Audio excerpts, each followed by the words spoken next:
সুধী দর্শকবৃন্দ, কেমন আছেন সবাই? সবাইকে আমার নমস্কার।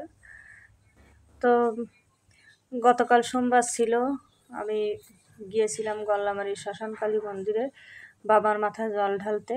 তো দেখুন, আমি মন্দিরে প্রবেশ করছি। মন্দিরে প্রবেশ করতে গিয়ে যে বাসন্তী দুর্গা পূজার সময়সূচি, শ্রী শ্রী বাসন্তী দুর্গা দেবীর পূজা 1431।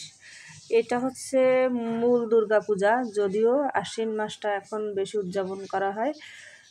এখানে দুর্গা পূজা হবে। তো যাই হোক, আমি মন্দিরে চলে এলাম। এসে দেখি কাকারা চলে এসেছে। আমি সাধারণত এসে কাজ করি, কিন্তু আজকে আমি আর কোনো কাজ করছি না। আমি কাকাদের বলেছি আজকে আমি ভিডিও নেবো আমার ব্লগের জন্য। তো কাকারা খুব খুশি হলেন, বললো মা সব কাজ সমান, তুমি কাজ করে যাও, ভগবান তোমার অনেক মঙ্গল করবে।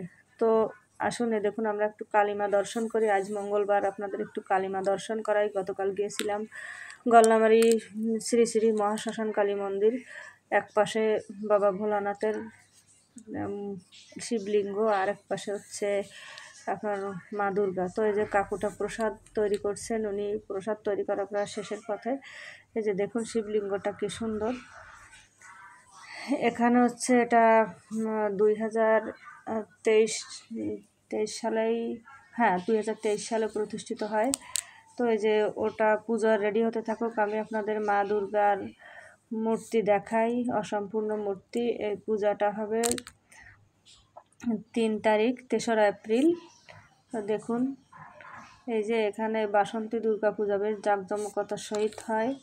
আমি প্রত্যেকবার আসি, এবার হয়তো আমি আসবো না, আমি বাড়িতে থাকবো। তো তারপরেও রং করলে প্রতিমা তখন তো দেখাতে পারবো, পূজা দেখাতে না পারলে এখন একটু দেখাচ্ছি। মা তো মাই যে রূপে থাকুক না কেন, সবাই একটু প্রণাম করে আশীর্বাদ নেবেন। এই যে দেখুন পূজা শুরু হয়ে গিয়েছে। এই যে উনি কালী মন্দিরে পূজা দিচ্ছেন।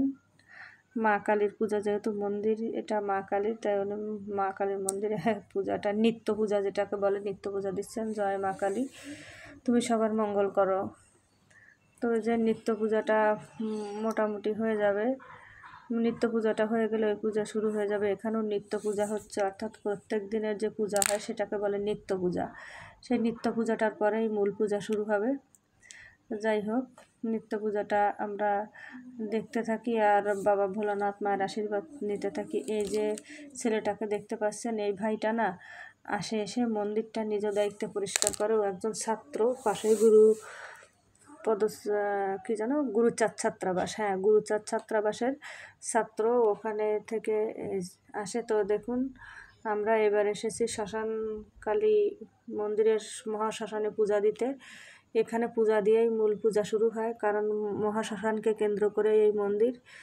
মহাশ্মশানের কাছে, বাবা ভোলানাথের কাছে সবাই আমরা আশীর্বাদ চাই, শ্মশান কালীর কাছে আশীর্বাদ চাই। এবার এসেছি আমরা শীতলা তলায় পুজো দিতে।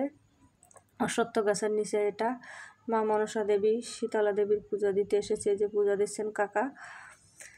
আমি বেশ গর্ববোধ করি এদের সাথে এসে, আমার ভালো লাগে, কারণ এরা আমাকে খুব ভালোবাসে। ওই যে ছোটো ভাইও দাঁড়িয়ে আছে ধুতি পরে, এখনকার ছেলে পেলে হয়েও যে ধুতি পরছে, এর জন্য ওকে সত্যি মন থেকে আশীর্বাদ করি, ভাই তুমি অনেক বড় হও। তো এই যে আমরা জল ঢালছি বাবার মাথায়, দেখুন বাবার মাথায় জল ঢালছি। তো আপনারা বাবাকে প্রণাম করে আশীর্বাদ নিন।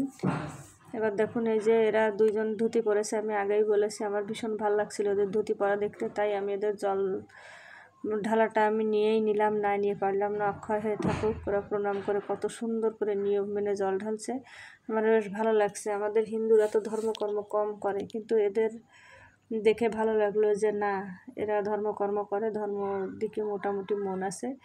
এই যে এই ছেলেটা প্রণাম করলো বেশ ভক্তির সহিত। এখন এই কাকু, সঞ্জয় কাকু ডাবের জল দিচ্ছে, আমরাও দেব।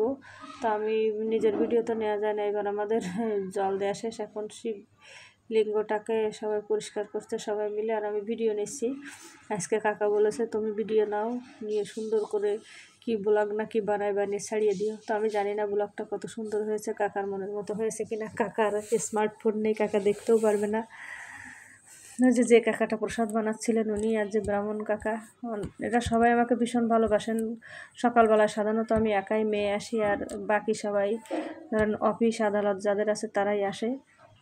সকালবেলায় পূজা দিয়ে তারা অফিস আদালতে চলে যায়। তো এই যে এবার সবাই বেলপাতা দিচ্ছে বাবা ভোলানাথের মাথার উপরে। তো বাবা ভোলানাথ সবাইকে আশীর্বাদ করেন, যে আমিও ফুল দিছি, কাকা আমাকে একটা আকন্দ ফুল দিয়েছেন, বলছে এটা দিয়ে আশীর্বাদ চা। তো আমি নিলাম, ফুলটা দিলাম, দিয়ে ওই যে ভাইগুলো ওরাও দিচ্ছে। এই যে এখন সঞ্জয় কাকা আরতি করছেন, দেখুন কি সুন্দর করে, উনি চমৎকার আরতি করেন, কিন্তু ভিডিও বড় হয়ে যাবে বলে নেইনি। এখন হচ্ছে এই যে গোপাল কাকা ওই পাশে ঢেকে দিল প্রসাদ নেওয়ার জন্য, আর এই পাশে সঞ্জয় কাকা আরতি দিচ্ছে, মায়ের আরতি। তো মায়ের আরতি চলতে থাকুক, আর আমরা দেখতে থাকি, ঠিক আছে, আর মায়ের আশীর্বাদ নিতে থাকি। এখন মোটামুটি বাবা ভোলানাথ প্রসাদ নিচ্ছেন, এই মর্মে মন্দিরটা ঢেকে রাখা হয়েছে, ঢেকে রাখতে হয়, এটা হচ্ছে হিন্দু ধর্মের নিয়ম।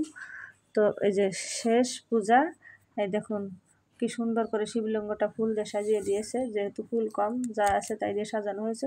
ভালো থাকবেন বন্ধুরা, আর এরকম ভিডিও যদি আপনাদের ভালো লাগে তাহলে অবশ্যই আমাকে বলবেন, আমি আবারও কোনো না কোনো মন্দিরের ভিডিও নিয়ে হাজির হব।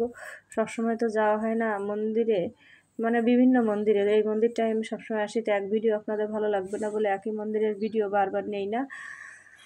তো ভালো থাকবেন, সুস্থ থাকবেন, দেখা হবে পরবর্তী কোনো ভিডিওতে। নমস্কার।